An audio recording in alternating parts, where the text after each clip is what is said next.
Hello YouTube, it's William. I've had several people ask me about my process. I've had a couple of them even say they want to come by the shop and watch it. So anyway, I thought we would do a video, and for those that can't come by and at least get an idea of what the shop looks like and all that other good stuff, that you kind of get an idea of what the WC process, basic process. I'm not going to say this is how it happens every time, but this is the highlights of how it happens. Okay, so basically I buy steel in bulk. These are some plates, AEBL, that will ship directly to the shop. Most times I have it shipped to the water jet company, and they take care of it from there. But this time I had it shipped to the shop because it was a holiday and all this other stuff, so I just had it shipped here. But anyway, I buy the plates from New Jersey Steel, and it is shipped to a local water jet company, and they water jet the blanks according to my specs. Okay, so what you end up with is, turn these fans off so you guys can hear me maybe. What you end up with is a wall of blanks. Okay, so they'll come to me like this. See, here's some of the shelf snaps. All right, from here I make sure the holes are proper, the proper size. I'll pre-drill the holes while they're soft steel, and I'll do the flat grinds and make sure they're all flat.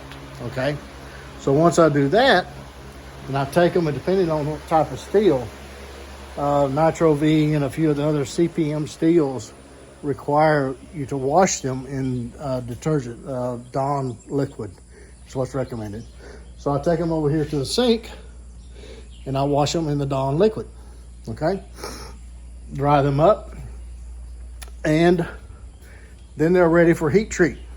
All right, and this is a mess. I've got all kinds of stuff going on here, but most of them, unless it's I won't say simple carbon steel, but something like an 01 or something that's going to be oil quenched, then I'll just go ahead and stick it in the kiln. But the other ones, the CPM steels and all this other stuff, they have to be wrapped in tool wrap, which is a stainless steel wrap. Okay, and so I'll cut off a little piece of that and I'll wrap the blade in tool wrap, and it'll go into one of these kilns. Okay, right here, and they're heat treated, hardened to, depending on the steel, if it's 01 or one of those steels, then it's usually around 57, 58. 3V is around 60 to 62, 63. A lot of the stainless steels like AEBL and Nitro V, they're around 61 to 63. That's what it ends up to after the temper. Okay, I'm getting ahead of myself. But anyway, they'll go into these things and get hardened, and depending on the steel, it's either a oil quench or a plate quench. And when it's a plate quench, it's aluminum plates. Aluminum will suck heat out of anything quickly. It's amazing how fast it will suck that heat out. All right, so what you want to do is you want to quench those blades as quickly as possible. So you ain't no lollygagging from the kiln to the quench plates or the oil. Typically you want it in steel air. You don't want a lot of air flowing through here. Again, you want to maintain that temperature until you get it to the quench, and then quench it as quickly as possible. Some steels require you to blow pressurized air over them while you have it in the plates. Others do not. Nitro V, a lot of the CPM steels, they recommend blowing air. And basically what you got to do is, while the plate is down, you got to get in that pressurized air in between and just blow it all the way around the crack where the blade's holding the plates off. Okay, so once it's down to room temperature, then I will stick it into the cryo tanks. And these are liquid nitrogen tanks. Temperature is around -390, somewhere along in there. and I'll leave them in there for anywhere from 4 to 8 to 12 hours, okay? And so to get them a good soak. Then I'll hang them back up, let them get to room temperature. Once they're at room temperature again, I'll stick it back in the kilns, and I will temper the blades to reach that whatever optimum Rockwell hardness is, whether it's the 57, 58 for the 01 and the 3V, or well, 3V is about 60, 61 sometimes. But anyway, around in that range. And then the nitrogen and the AEBL is around 61 to 63. And the Magna Cut, I'll bring it on up to about 64 on the Magna Cut. But anyway, so once they get out of the cryo tanks and they reach room temperature, and I'll take them in here, and every blade is Rockwell tested by this Rockwell tester right here, okay? Every blade is tested to make sure that I have achieved that range. And a lot of people say, well, why don't they have the same range? Well, I mean, the temperature may be 3 degrees off somewhere here and there. You're dealing with equipment. You're dealing with a lot of things, the steel makeup. A lot of things can happen to make those 1 to 2 degrees difference. But as long as you're in that range, matter of fact, you can test the blade in 3 different areas and you may get 3 different readings. So, you know, it's as long as you're in that range, then you know that you have a good heat treat. All right. So from there, it goes back to the grind room.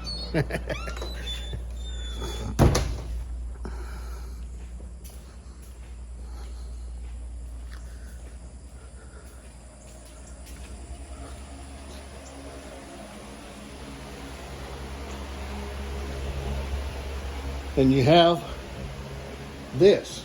This is what it looks like when it comes out. You can see the little dot, little dot, little dot, little dot, little dot, dot, dot, dot, dot. That's where it was tested for Rockwell.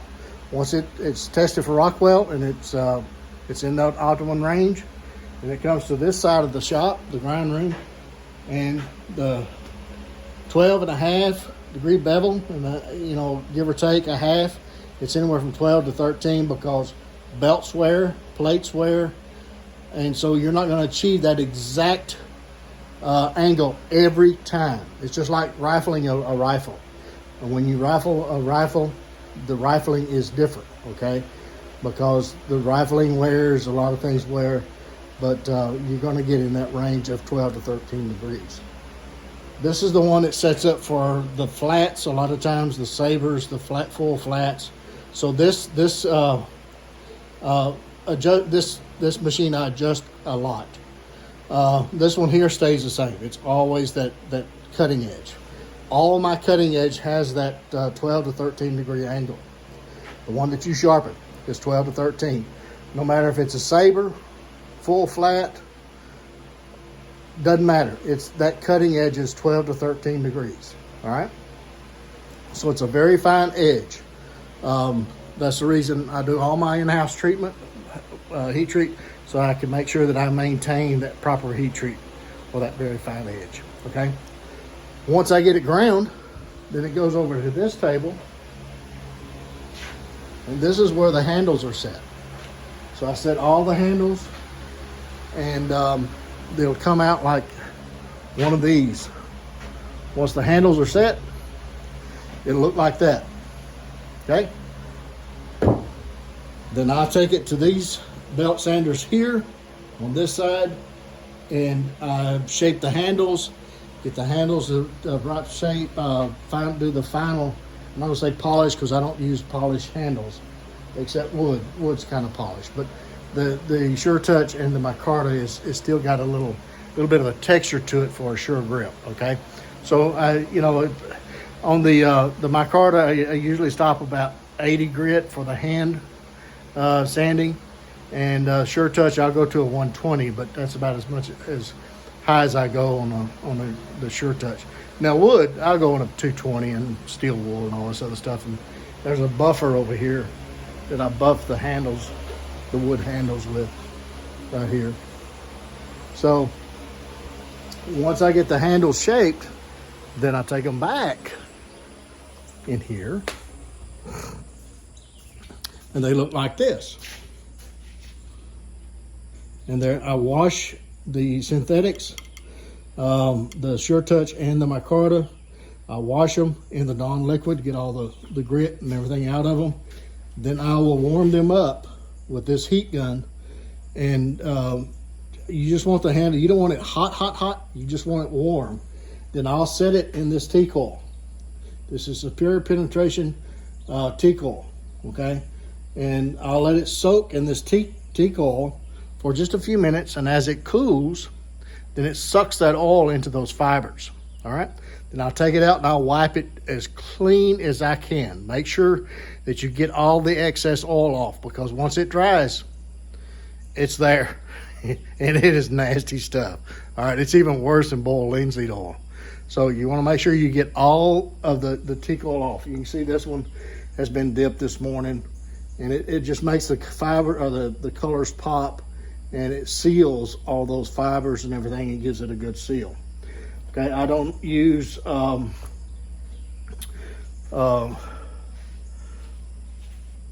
the wood that I use is all treated with oil. Okay, I don't do stabilized. I've done stabilized in the past, and I just don't like the feel of it. It doesn't feel like wood. It feels like plastic, and I don't like that. Does it make a superior handle? There's a debate about that. The stabilized handles that I've used, I didn't see much of a difference. As long as you take care, one thing about stabilization is you don't have to have as much maintenance with them. But with any natural materials like wood, then you're going to have to keep them oiled, especially if you have them in a safe that has desiccant crystals in it or something that keeps the humidity out. You need to make sure you watch those knives, because those handles will dry out very quickly, and you want to make sure that you keep them oiled, okay? And so they don't start cracking and deforming on you, all right? But that's the oil that I use. And you know, you can use any type of oil that you want to. If you're going to use it in the kitchen, then you might want to use mineral oil or something like that. Olive oil sometimes goes rank, but so if you use your knife, if you use your knife, then you're not going to have any issues. All right, so once the oil is dry on the handle, then it goes in here to the laser.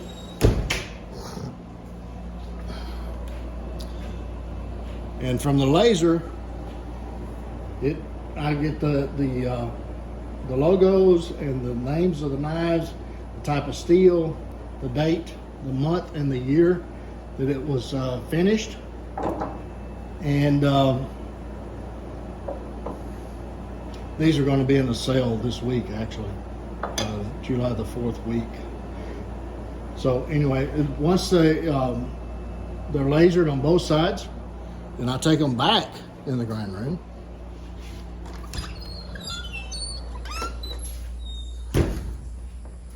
A lot of back and forth.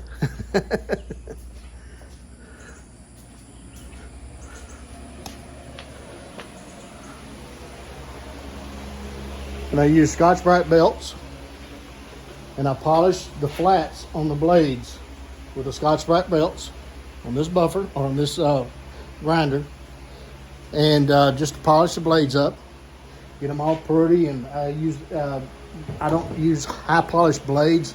They're more of a satin finish, or a satin, I guess, is a good description for it. And then I do the spines. All knives come with a 90-degree spine, unless it's a knife that I have in a sale that I have used. Sometimes I'll take the 90 off if I'm using it for carving or something like that. But all new knives come out of my shop with a 90-degree spine. And I mean, it is a 90-degree spine. It is easier for me to put the 90-degree on there than it is for you to put the 90-degree on there. I think a 90-degree spine is more beneficial and more helpful and more useful than a rounded spine. All right. So if you're going to use it for a lot of thumb push cuts and things like that, and it's going to cut your thumb up, and you want to remove that 90-degree spine in certain areas, then it's very easily done. Just take a 120 grit and just very lightly ease that edge off, okay? It's not complicated. You're not going to ruin the knife unless you touch the flats. The flats are the flat portion of the blade. As long as you just right there on that edge, just take that sandpaper and just gently go back and forth and round that off a little bit. You'll be fine. All right. Just if you want, you can put a piece of tape, blue masking tape, across that flat, so you make sure that you don't scratch those flats while you're doing that. All right. Just a little bit of helpful tip there. But it's easier for you to do that than it is for you to put a true 90-degree spine on that knife. All right. Okay. So once that is done, the blades are all polished and they look like that. Okay. All polished up and all pretty and everything. Then we take them back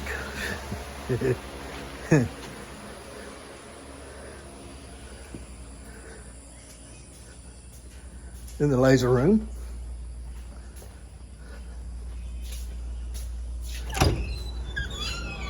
And this is where they're packaged up and they shipped out. Here's all the packaging materials,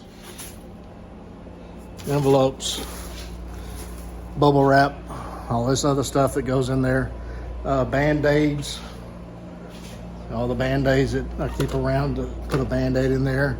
Got letters that goes with them. And please read those letters at least once so you know what my philosophy is and all this other good stuff. All right? So that's the process. A lot of times, handle material, we got to glue liners on if there's liners with it. Here's a box of handle material that's already prepared, and all of this is for the junior field lower, the first runs. So I've got all the handles, liners glued up. I got the handle material set aside. So all of that is thrown in there is just extra work. In the spare time, we take care of that. But anyway, that's a general idea of how things are done in the WC Knives shop. And 99% of it is done by me. Mom does help when she can. She helps quite a bit with the shipping. Every once in a while I get her to do a Kydex sheath, and the Kydex is done in here as well. I have a little oven there and a press for the Kydex over there. Let me see it. Right there. So the Kydex is done in here. I have a sewing machine for leather, but I just, by myself, Mom's not able to do it anymore, so I just don't have the time to do that. But anyway, at one time we was doing leather. I think that's it, other than going into very detailed about it. That's the highlights. I hope this was fun and exciting, and you guys were just on the edge of your seat the whole time. And if I don't talk to you before, then you guys have a safe and enjoyable 4th. Stay hydrated, and it's going to be a hot one, folks. Until the next one, you guys get in the backyard with a little stick. Be sure and take a child with you, get the opportunity. Don't forget those cleaning Band-Aids and lots of knives. We'll catch you again very soon.